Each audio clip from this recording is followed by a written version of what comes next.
Today, I'm presenting here a very descriptive paper on testing the adaptive market hypothesis on the 7 of the major cryptocurrencies.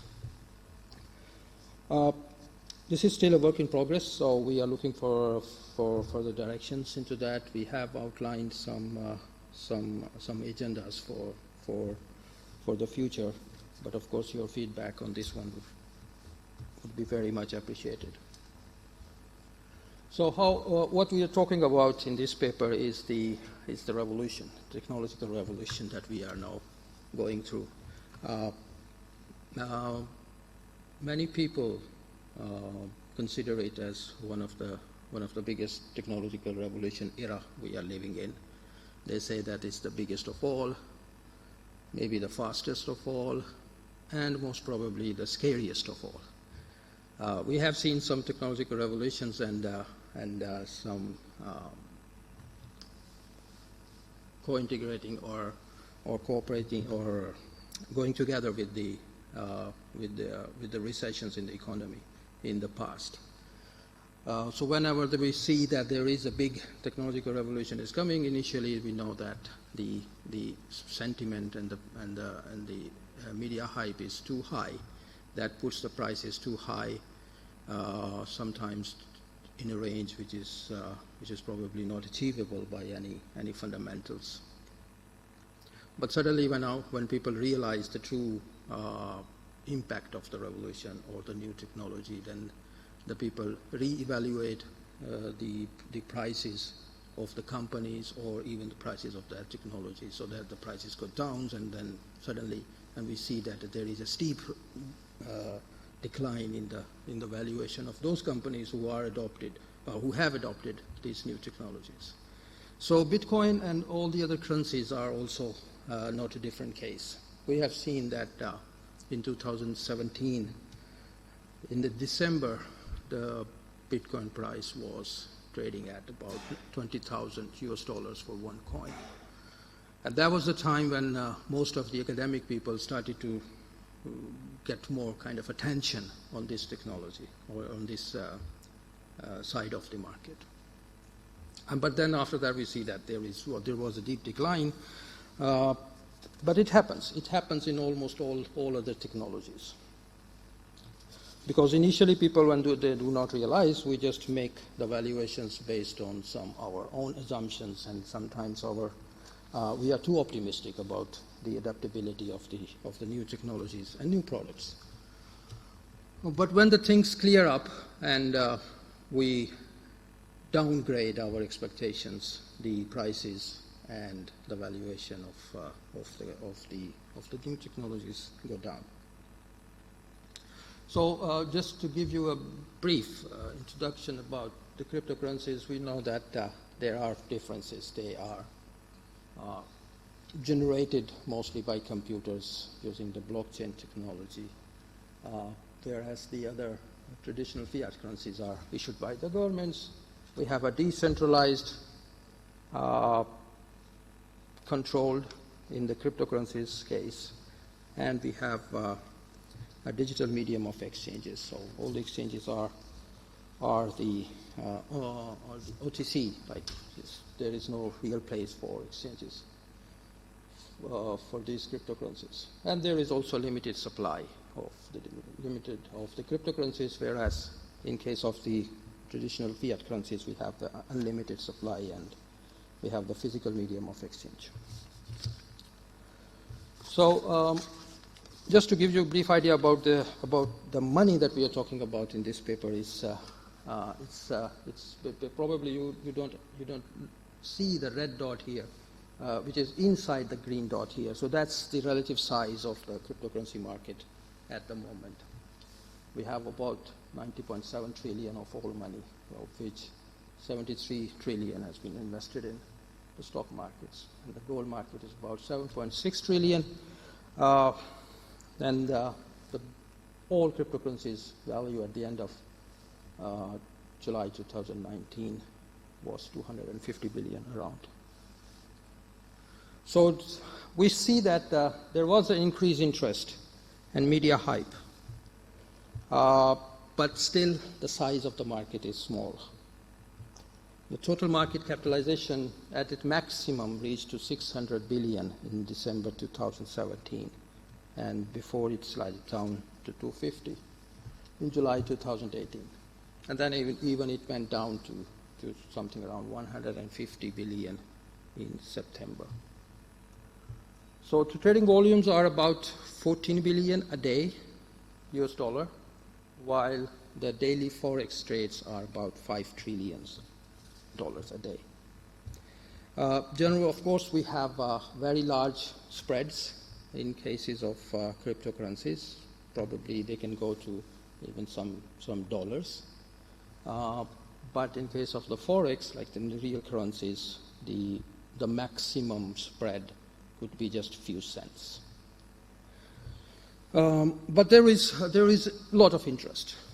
About 100,000 new users are entering into this market every day, based on the largest cryptocurrencies exchanges. It's still considered as a very thinly traded and very volatile market. All these points set the tone for us to analyze this market for the future predictability of the prices of the Bitcoin. We have used many traditional classical efficient market hypothesis tests on these markets. Many people have done that, and there is a lot of dispersion in the results of those studies. So we thought that it would be a good idea to go further and check the linearity and non-linearity dependencies of the prices of the cryptocurrencies, and we'll see that whether the conditional expectations of the cryptocurrency prices could be used in order to forecast the future prices of the cryptocurrencies better than the simple linear models. The idea also was to go further for some multi-criteria decision-making models in the final stages to see that whether if we could collect all the market conditions and all the market factors which determine the prices of the cryptocurrencies, if we use them as an input variables, then we probably would be able to better forecast the future of the Bitcoin, of the cryptocurrencies. So what determines the prices? Like traditional assets, is demand and supply, basically. But from the supply side, there are some differences from both, like supply and demand side. Supply sides, there is a scarcity of the supply because we have the limited supply of each of the tokens and each of the cryptocurrencies. For example, Bitcoin has set a maximum supply of 21 million BTC, about 17.8 million coins have been mined so far, so we still have like 3 million coins to be mined before the supply will end. Mining difficulty, of course, we need a lot of technology, a lot of resources to mine these the coins, and once you have more difficulty to mine, that leads to more difficulty to increase the supply of the coin, and that causes the upward pressure if the demand is still high. From the demand side, there are some changes. There are some differences from the other assets, like that's called the utility first. That how acceptable are these coins as a medium of transactions for any kind of contract. So acceptability of token as a medium of transaction is a challenge, because if that increases, if more companies and more people would accept it as a medium of instruction, as a medium of transaction, then the utility will increase, and that will increase the demand of the coin. Media and public sentiment is also playing very important role in increasing the demand or decreasing the demand of these coins. Then, of course, the new investors, which are coming every day in this market, are also increasing the demand of the currencies. So there come some interesting questions now. Well, the basic ones are the digital currency markets efficient or not? Do they follow the random walk, the prices? New information, how it is priced. Is the market for digital currencies efficient? And does the technical analysis based on a stochastic process like a Martingale of historical process predict the future prices of the cryptocurrencies?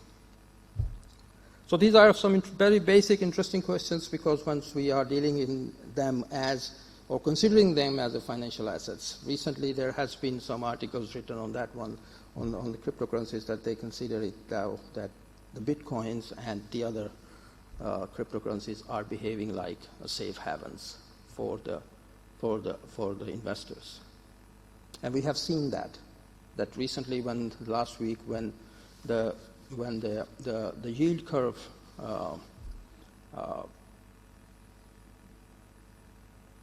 in the U.S. Treasury market, how does it call? Split, or what's that? It's when the long-term yield curves were lower, long-term yield to maturity were lower than the short-term maturity. Yes, so it's changed the directions. I don't know. I'm not actually getting the exact name of that phenomena. When the yield curve goes down for the yields for the long-term maturities go down than the short-term maturity bonds, which is considered as a very major indicator for the future recession. So when it happened, the last week, the prices of the cryptocurrencies went up. So when people start kind of feeling like a fear from the stock markets, the demand shifted towards the cryptocurrencies market. And this has also happened in 2017. So regarding these research questions, what others have found?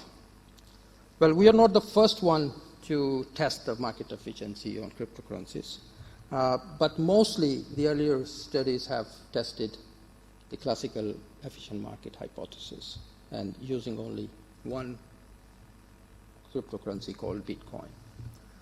There have been some studies who have found support for the efficient market hypothesis in case of the Bitcoin. And on the other hand, there are also some studies who have found the contradictory results, and they did not find any evidence of market efficiency. Remember that these market efficiency tests were very basic, like they were doing like runs tests, filter rules, autoregressive linear regression models, which check the market efficiency of the cryptocurrencies. So there are controversies, and the main reason of these controversies are stated to be the high volatility and uncertainty around this whole market, and also the time-varying competence of cryptocurrencies prices. So there are some hurdles. So if we see the just to get an idea how the prices of the Bitcoin during the last 3 years have evolved, we see that there was a peak here in December 2017, and then after that it has started to go down. And then if we look at the volatility of this market, we see that it's a huge volatility on the daily basis. This is the daily graph of the log returns. And we can see that there are spikes here, and then there were some periods when there were not much volatility, like here and here, but then there was a period of huge volatility. The daily returns could actually reach to 20% to minus 25% on one day. So it's a very volatile, very uncertain market. What we have done here is that instead of using the efficient market hypothesis, we have utilized the adaptive market hypothesis, because the prices of Bitcoin, or the whole market, it's very dependent on the market conditions. And the market conditions are time-varying. So if we do not take into account the time-varying market conditions into our efficiency tests, we will lose a lot of information. Because traditional EMH tells us the level of market efficiency at one point of time. But here, we wanted to test it on the longer horizon and with the time-varying dynamics taken into account. So Lowe introduced this one, and it analyzed the time-varying feature of the efficiency and determined that it is more reliable under uncertainty. And it also implies that the risk and reward relationship exists, but it is time-varying, and due to changes in the market conditions. And contrary to the classical EMH, there are arbitrage opportunities that exist from time to time in AMH. And also to the contrary to the classical EMH, the arbitrage opportunities are competed away. So once the arbitrage opportunity comes up, it just vanishes when people try to take advantage of it. And then the prices are also again at an intrinsic true value. But here, the AMH implies that investment strategies wax and wane, performing well in certain conditions and performing poorly in the other environments. The classical EMH suggests that certain levels of expected returns can be achieved simply by bearing a sufficient level of risk, while the AMH implies that a better way of achieving a consistent level of expected return is possible, and it can be done by adapting to the changing market conditions. So with the changing market condition, you can still achieve a certain level of profits or returns on a consistent basis. So it's more adaptive, a more acceptable hypothesis when we are dealing with the efficiency of the markets, especially when the market is very volatile. So this test is based on the Martingale process. So we know that at any point of time, the expected value of a time series, of an observation in the time series, is conditional on these two, is based on these two conditions. So it should be less than infinity, and then of course there should be the expected value of an observation at time period n+1 is based on the conditional values or conditional information or all the information set available at time period n. So this conditional expectation of an observation at time n+1, given all the observations up to time n, is equal to the observation at time n. Whatever we have at this time should be priced, or should be equal to the prices at time n+1. Or alternatively, the condition of averages or mean is also possible, that it could be based on the average market information, and then once we will test it, we will assign different probabilities to calculate the weighted averages of the different inputs of the that come from the markets. So just to give you a brief idea about this is about the two tests that we have employed in this study, the GS test and the DL. So GS test comes from the Ascanciano and Velasco in 2006. He introduced that, and they tested the linear and nonlinear dependencies based on the hypothesis when it says that the time series is Martingale difference sequence, and the hypothesis is that the difference of any point of time, this is the difference between the value at t minus its own mean, given the information provided at the t minus j. So they tested this hypothesis based on these differential equations, and where the weights are based on the function that's satisfying some mild conditions, or the generalized spectral Martingale test rejects the null hypothesis for large values of D2, like it's a critical value is larger than the critical value at a traditional 10% or 5% significance levels. On the other hand, the Dominick's Lobato test takes also into account the different probability distributions. In the GL test, all the information available at any point is taken into account, and we do not restrict our observations to the time lag. So all the historical information is taken into account. Whereas in here, we set the lags. So because the market conditions do change over time, so we can put a limit on the lag for the values of our input variables. That how much of the previous values should be taken into account when we calculate the mean or the weighted average of the market conditions.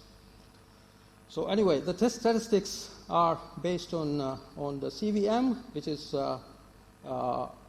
which tests the same hypothesis that we had in the GS test with a different probability, probability density function. And the KS test, which comes from the Kolmogorov-Smirnov test, is based on this one, where we have the probability distribution also limited to the limited density function with the maximum value to be greater than 1 up to n. So anyway, I mean just looking at the price history. This is the data that we used. I mean, very simple that we used the 7 different cryptocurrencies. Why we use the 7 currencies? Because they are the largest. They have the highest market capitalization in the cryptocurrency market. The period starts from 2013, 2018, but it depends because many new cryptocurrencies launched afterwards. So the number of observations per digital currency varies. We calculated the daily returns, logarithmic returns, using the simple equation for the differences of the prices. Okay, so some price history. We see that there is high correlation among the prices that we had a peak in the 2017 in case of the Bitcoin, and we also see the same thing here. But they are very correlated, but they are still very different. So some stylized facts about very briefly, I will just explain this, some of the results that we have found. So in here we have plotted the p-values based on both of these tests. And these are time-varying p-values. So for every observations we get a p-value. And the blue lines and the red lines are the ones which tells us the significance levels for p's. So blue represents the 10% and red represents the 5% significance level. So if in case of the DL test, if the d values or d square values, the dispersion from 0 or from mean is higher than the critical value, then we will see that it will come here. So in that case, the dispersion is too high and the markets are not efficient. When the p-value remains above these critical values, the markets are considered to be efficient during that time period. So these are the tests for the Bitcoin for both of these different tests. And we see that we have a longer period of efficiencies both in cases of both tests. However, in case of Ripple, we see that the efficiency periods are very small. So during this time period of starting from 2014 till the end of 2018, we see that only the few places where we see that the prices were considered to be efficient based on the market conditions. Remember that we are talking about the conditionalities here. So then we came to Ethereum, and in here, at least GS test reported that the whole time period can be considered as the efficient based on the market conditions, whereas the DL test suggests that there was only a small period when so there is the dispersion, and that dispersion comes from because of the different test settings. Monero also was considered to be an efficient currency here, based on the GS test, and based on the DL test, it was not as efficient, or has not been as efficient, efficiently priced as as compared to the GS. Then we have the tether, which is mostly have remained mostly below the critical value of efficiency, and that means that the markets were not efficient starting from 2017 afterwards.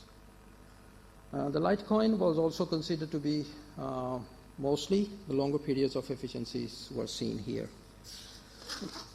So remember that this is just a descriptive test that we have conducted just to check that whether this adaptive market hypothesis works well in case of a very, very uncertain, very volatile market. So the main conclusions to this point are that, of course, there are 4 of the coins which can be considered as efficient based on the longest efficiency periods. And they are the ones who are the most traded also.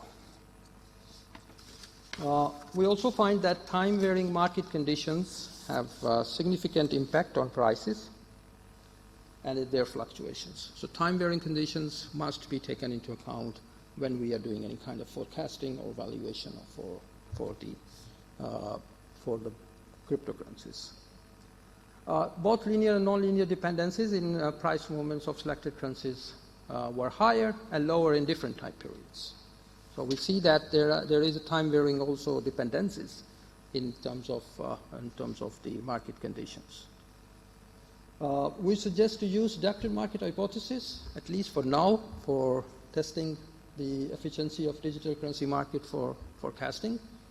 And what are the future directions? The future directions that we have now come up with that is that, first of all, we might go further to see the other deterministic factors of digital currency prices. So it's not only its own prices, its own historical information, but the other information that comes from the other factors. And probably the changes in the market conditions of other classes like stocks, bonds, forex, derivatives, all these type of markets we can take into account and put them as in our function to test the efficiency as an input variables that are beyond, that comes from the other markets. And this is what we have seen, that once we ran some correlation tests with the other markets like S&P 500, Dow Jones, and also some bond yields and some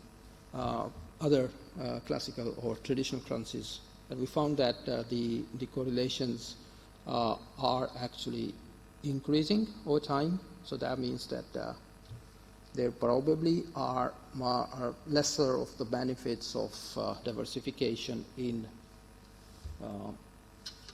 the cases of investing into the cryptocurrencies. It's still very difficult to trade because we have a lot of problems, a lot of hurdles in there. Not everyone can trade or buy and sell the cryptocurrencies in the market. That's also one issue that we have to deal with.